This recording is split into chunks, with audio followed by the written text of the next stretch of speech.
Olá pessoal, tudo bem? Como é que vocês estão? Espero que estejam todo mundo bem aí, né? Que logo logo estaremos de volta juntinhos em sala de aula, certo? Estamos aqui para mais uma videoaula de ciências. Estamos aí dentro do grupo dos invertebrados ainda, né? Vamos agora para o segundo bloco. Então esse vídeo ele é uma continuidade da aula anterior, quando a gente introduzia lá os invertebrados mais simples, digamos assim. Os poríferos, os cnidários, os platelmintos e os nematóides.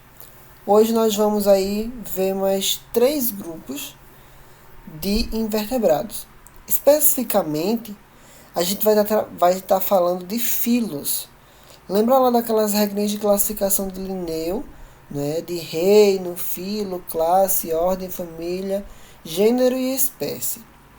Então, a gente está dentro do reino Animalia e estamos trabalhando esses grupos de invertebrados como um filo, né? Então, o filo dos poríferos, o filo dos cnidários, o filo dos platelmintos e o filo dos nematóides. Foi o que a gente viu a aula passada, certo? Hoje a gente vai avançar um pouquinho mais. A gente vai ver filo e a gente vai ver classe, certo? Então, o primeiro filo de invertebrados desse segundo bloco que a gente vai trabalhar é o filo dos moluscos. Como o próprio nome já diz, moluscos, ele deriva aí de um significado de animais de corpo mole. Então temos aí como os principais representantes os caracóis, né? Aqui a gente tem um exemplo de uma lula do mar. Tá? Os polvos também são exemplos de moluscos. Então, o molúsculo se caracteriza como um animal de corpo mole, que na grande maioria das espécies vai apresentar uma concha, certo? Enquanto que uma pequena minoria ali não vai apresentar concha, ou às vezes a concha ela é interna, né? A exemplo aqui das lulas do mar. Tá? Falando de uma anatomia interna de um molusco que apresenta concha, nós podemos dividir o corpo desse animal em 3 partes. Nós temos a região do pé, que é toda essa estrutura aqui embaixo, que está meio amarelinho escuro. Nós temos a região da concha, né, que está envolvendo aqui seria um corte transversal do corpo do animal. E toda essa parte que a gente encontra os órgãos dele, a gente pode chamar de massa visceral. Então, o termo massa visceral está englobando aí coração, pulmão, todos os órgãos internos. A gente pode dividir o corpo desses animais nessas 3 regiões. Tá? Uma característica bem interessante desse grupo de moluscos, que é o grupo que apresenta uma concha, é a sua língua. A sua língua ela é chamada de rádula, e essa rádula ela tem uma capacidade de raspar os alimentos, né, que ele encontra, para retirar ali substâncias para que ele possa se alimentar. Tá? Dentro desse grupo dos moluscos, nós podemos encontrar 3 classes. A classe dos gastrópodes, que são os moluscos que apresentam uma única concha. A classe dos bivalves, né? O prefixo bi vem de 2, né? Valves seriam as valvas, as conchas. São exemplo as ostras do mar, certo? E a classe dos cefalópodes, que vem agrupar tanto os polvos, que é essa representação, quanto as lulas, que foi aquela primeira imagenzinha lá do slide apresentando os moluscos. Né? Então, o que é que a gente pode utilizar como característica básica para separar essas 3 classes? A presença de concha e a quantidade de conchas. Então, temos gastrópodes com uma única concha, bivalves com 2 conchas, e cefalópodes, em sua grande maioria, não vai apresentar conchas. Tá? Algumas espécies de polvo apresentam uma concha reduzida e interna, mas externamente ela não é visível. A concha, ela, quando é existente, no caso dos gastrópodes e dos bivalves, né, ela é feita principalmente de calcário, tá? E esse calcário, essa substância, ela vai ser secretada por um conjunto de células que o animal tem, que se chama manto. Então, o manto seria uma camada celular ali que tem a função especificamente de secretar a substância que vai dar origem à concha, tá? Então, essa concha ela vai ter função aí protetora para esse animal contra os predadores e contra fatores ali do próprio ambiente, tá? Então, lembra, filo molusca, ele vai apresentar 3 classes, certo? Gastrópoda, biválvea e cefalópoda. O próximo filo de invertebrados é o filo dos anelídeos. Pelo próprio nome, anelídeos, a gente vê aí uma característica no corpo do animal que dá nome ao filo, que dá nome ao grupo. A gente vê que o corpo da minhoca aqui representada, ela vem apresentar umas estruturas semelhantes a anéis. Então, esses anéis é que vem dar nome ao filo Annelidius, certo? Então, os principais representantes desse filo são as minhocas, tá?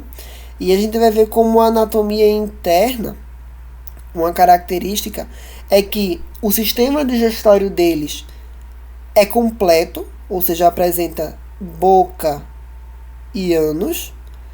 A circulação ela é fechada, como assim? O sangue percorre todo o corpo desses animais dentro de vasos sanguíneos, certo? Seu sistema digestório, seu trato digestivo ali, ele é para o grupo, né? Ele já é considerado evoluído. A gente vai ver a presença de um papo e de uma moela, né? A moela com função ali meio que de triturar o alimento, já que ele não tem dentes. São animais que se alimentam de matéria orgânica que eles encontram no solo. Tá? E uma característica bem interessante, principalmente no grupo das minhocas, é a presença desse anel bem diferenciado, né? Que vai apresentar até a coloração também diferenciada, dá um destaque, que a gente chama de clitelo. Esse anel diferenciado ele vai ter uma função reprodutiva, né, que vai ser que a gente vai ver em uma aula mais para frente, tá? A gente na imagem anterior dava para perceber, ó, tá vendo aqui a coloração bem mais evidente desses anéis. Isso aqui seria o clitelo dele, certo? Então, assim como nos moluscos, nos anelídeos nós também vamos encontrar 3 classes, né? A gente está falando de um filo anélida, filo dos anelídeos. Dentro desse filo, nós encontramos 3 classes. A classe Oligoqueta, a classe Poliqueta e a classe Hirudínea. O que é que vai diferenciar, professor, essas 3 classes de anelídeos? A presença de cerdas. Cerdas vão ser estruturas que esses animais vão utilizar para locomoção. Vê que a representação de todos eles traz um corpo formado por um conjunto de anéis, né? A semelhança que a gente encontra. E a diferença que a gente vai notar neles vai ser a presença das cerdas. Os oligoquetas, né, que são as minhocas aí, são animais que apresentam pouquíssimas cerdas, e suas cerdas são bem pequenas. Os poliquetas são anelídeos que apresentam muitas cerdas, certo? Enquanto que os hirudíneos, ou aquetas, como o próprio nome diz aqui, o A de negação, né? Prefixo aqui de negação, são anelídeos que não apresentam essas cerdas. Os hirudíneos aqui é exemplo das sanguessugas, tá? Então, são anelídeos que não apresentam cerdas. Uma característica interessante das sanguessugas é a capacidade que ela tem de sugar o sangue das suas presas.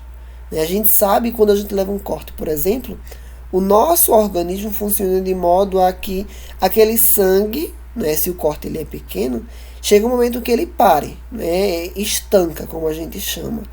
Isso é função lá de um tipo de célula que a gente encontra na nossa corrente sanguínea, que são as plaquetas.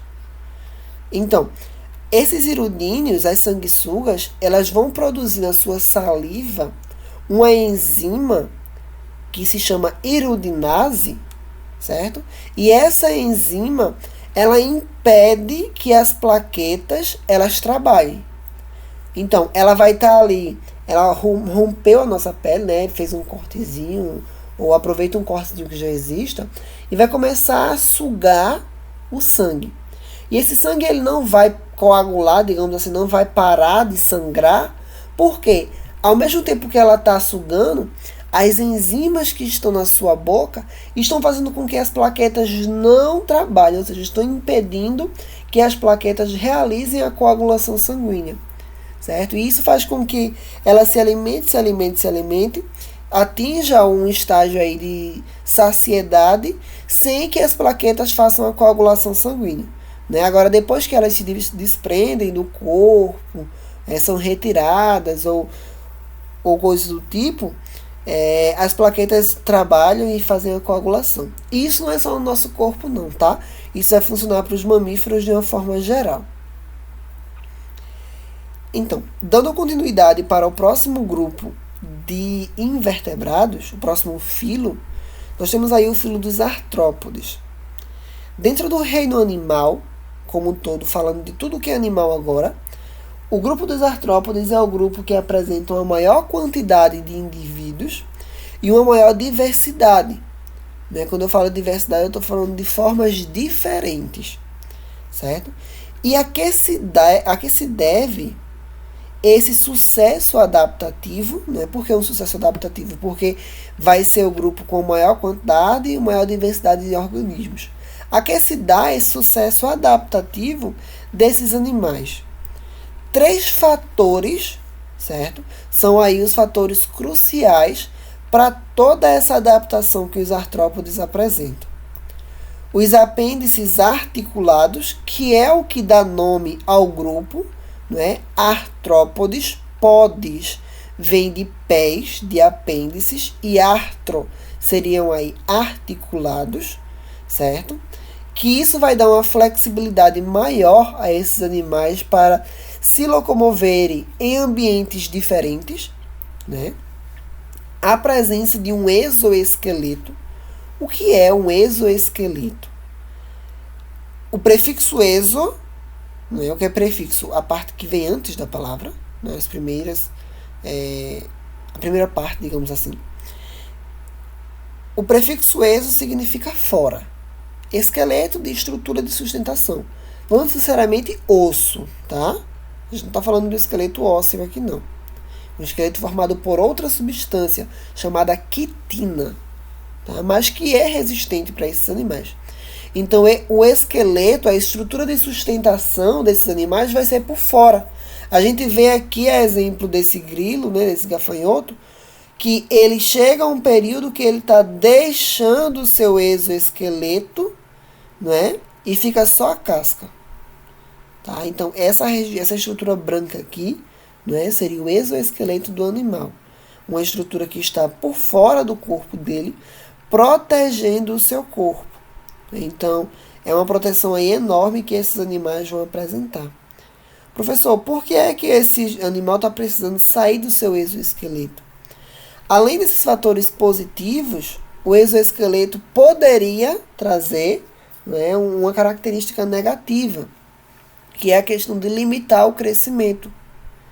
Mas quando esses animais sentem a necessidade de crescer, quando eles estão evoluindo, eles simplesmente trocam de exoesqueleto, né, e partem ali, desenvolvem uma nova pele, entre aspas, né, pele entre aspas. Desenvolvem um novo exoesqueleto. Né, e essa troca a gente dá o nome de muda ou equidise, certo? Então, essa troca significa que o animal está crescendo e é necessária, né? Porque senão seria aí um ponto negativo o exoesqueleto para esses animais. E um terceiro fator que os artrópodes desenvolveram e conferiu o sucesso adaptativo deles foi o sistema respiratório. O sistema respiratório desses animais é extremamente especializado, principalmente em evitar a perca de água. Professor, e a gente perde água pelo sistema respiratório? Nós perdemos sim. Né? Quando a gente faz um movimento de expiração, que é colocar a massa de ar para fora, se a gente fizer isso em frente a um espelho, a gente vai ver que o espelho vai ficar todo embaçado. Aquilo é vapor de água. Tá? Então, para um animal que se especializa em economizar água e evitar perder água em excesso, isso é extremamente importante, porque permite a eles um desenvolvimento em locais, em ambientes secos, em períodos do dia em que os outros predadores que não têm essa especialização estão dormindo, eles podem, no caso, os artrópodes vão poder realizar suas atividades tranquilamente ali, né? Então, outra característica que vai conferir, que vai facilitar esse sucesso adaptativo. Né? Então, são esses 3 pontos: apêndices articulados, exoesqueleto e sistema respiratório especializado, que conferiu e confere até hoje aos artrópodes o sucesso adaptativo do reino animal. Tá? Dentro do filo artrópoda, nós podemos encontrar 5 classes. A classe dos crustáceos, a classe dos aracnídeos, a classe dos insetos, né, e a classe dos... 5 não, 4, perdoe. E a classe dos miriápodes. Dentro da classe dos miriápodes, nós vamos ter o grupo dos quilópodes e dos diplópodes. Certo? Então seriam 4 classes: crustáceo, inseto, aracnídeo e miriápode. Dentro dos miriápodes, quilópode e diplópode. Certo? Então, a primeira classe, a classe dos insetos, nós temos animais que o corpo é dividido em cabeça, tórax e abdômen. Certo? Como é que eu caracterizo um inseto? Ele vai apresentar essas 3, a divisão corporal nesse formato, cabeça, tórax e abdômen. E ele vai apresentar 3 pares de pernas, 3 pares de apêndices. Então, 6 pernas, 6 apêndices ao total. Todos vão apresentar asas? Não. Tá? A característica que vai fazer ali com que a gente determine vai ser o número de apêndices e a divisão corporal. Tá? Esses animais, eles vão poder apresentar 2 tipos de desenvolvimento, aqui associado à reprodução. Um desenvolvimento direto, que seria essa imagem B, e um desenvolvimento indireto, que seria a imagem A. Desenvolvimento direto e indireto, a gente já consegue ver aí alguma diferença entre eles. Né? Aqui no desenvolvimento direto, eclode do ovo o indivíduo jovem. Aqui no desenvolvimento indireto, eclode do ovo uma larva. E essa larva passa por uma metamorfose. Tá? Então, a fase larval é o que vai diferenciar o desenvolvimento direto do desenvolvimento indireto. Certo? No desenvolvimento indireto, o animal passa pela fase larval. No direto, não. Já eclode do ovo, o indivíduo ali jovem. Ok? A próxima classe seria a classe aracnídea.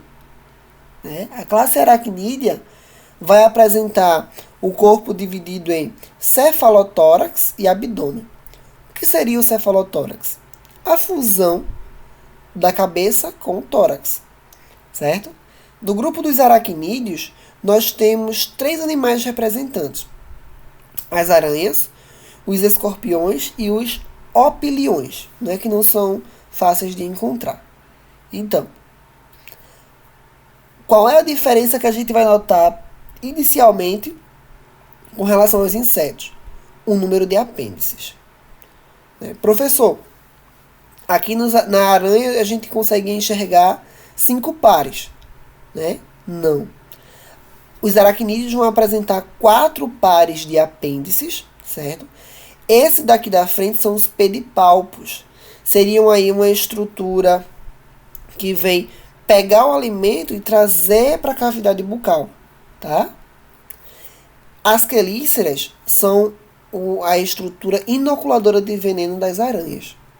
Certo? Então, os pedipalpos, digamos que seria ali um apêndice que se modificou ao longo da evolução e desenvolveu a capacidade ali de capturar o alimento e trazer para a cavidade bucal, enquanto que a quelícera tem função de inocular o veneno. Tá? E um outro órgão aí bem característico das aranhas são as fiandeiras, que tem a função aí de produzir a teia. Com relação aos escorpiões, a gente vai ter a mesma divisão corporal, né, cefalotórax e abdômen, 4 pares de apêndices, os pedipalpos modificados e uma estrutura semelhante a uma pinça, certo? E as quelíceras aqui não com função agora de inocular veneno, certo? A função de inocular o veneno vem lá para a cauda, no ferrão, que a gente vai chamar de aguilhão, certo? O veneno vai estar localizado nessa estrutura, no aguilhão. Tá? As quelíceras vão ter função ali de também capturar o alimento e ajudando a mastigação, certo? Os crustáceos vão ser representados aí pelas lagostas, pelos camarões, né, pelos caranguejos, que vão ter, como a imagem mostra aqui, também 4 pares de apêndices, certo? E um par na realidade lá na frente vai estar modificado para capturar o alimento, certo? Mas também são utilizados para locomoção. Então, por eles serem utilizados para locomoção, a gente pode considerar, certo? Não como 4 e sim como 5 pares de apêndices. Aqui, nas aranhas, não é porque a gente não considera o pedipalpo e nem nos escorpiões o pedipalpo como um apêndice. Porque essas estruturas não servem para locomoção, e sim aí para captura de alimento ou para defesa, digamos assim. Aqui nos crustáceos não, né? Essa estrutura, esse membro, digamos assim, modificado em pinça, ele também serve para locomoção, então por isso a gente pode considerar como um apêndice. Tá? Então, para crustáceos, 5 pares de apêndices. E para os miriápodes, a classe miriápoda, nós vamos ter aí o grupo dos diplópodes e o grupo dos quilópodes. Qual é a característica básica? Né? 2 pares de apêndices por segmento e 1 par de apêndice por segmento. A gente vê que o corpo desses animais é bem segmentado, mas não é um anelídeo, certo? E o que vai caracterizar esses 2 grupos, né, vai ser a quantidade de estrutura locomotora que eu tenho em cada segmentozinho desse. A gente vai estar falando de ordem aqui, tá? Classe miriápoda, ordem dos diplópodes e ordem dos quilópodes. Aqui na ordem dos diplópodes nós temos 2 pares de apêndices por segmento. Aqui na ordem dos quilópodes, nós vamos ter 1 par de apêndice por segmento, certo? E nós vamos ver que esses animais, a estrutura corporal vai ser dividida em cabeça e tórax, certo? Eles não vão apresentar o abdômen, tá? No caso dos quilópodes, eles vão apresentar essa estrutura no último segmento, que vai ser inoculadora de veneno, são as forcípulas, tá? O animal representante dessa ordem são as lacraias. E aqui o animal representante da ordem dos diplópodes seriam aí os embuás, tá? Que apresentam uma grande quantidade de apêndices ao longo de todo o seu corpo, tá?